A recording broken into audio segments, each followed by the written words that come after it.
Jeez. So, ayun, dumating na nga ang ating pinakaabangang handlebar.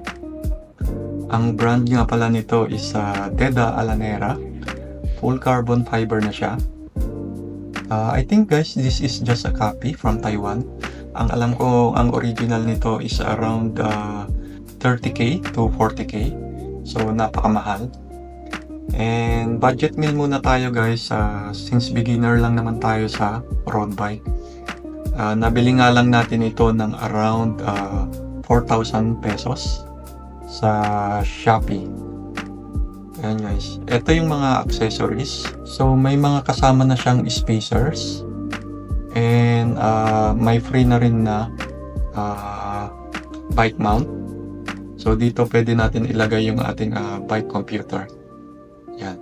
Ang material nga nito guys is plastic, pero mukhang matibay naman siya.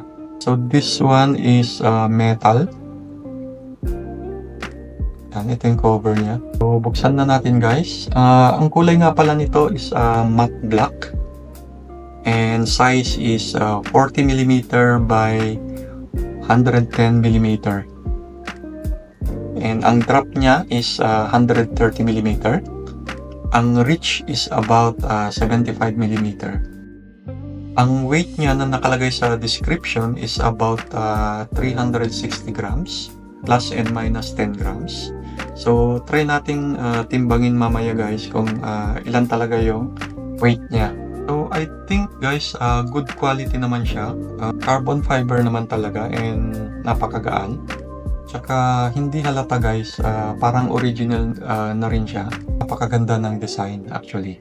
So, ang gamit ko ngayon guys is 400 by 80mm.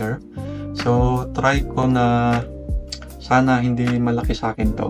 Tara guys, ikabit na natin, and see you on next unboxing mga Shimano.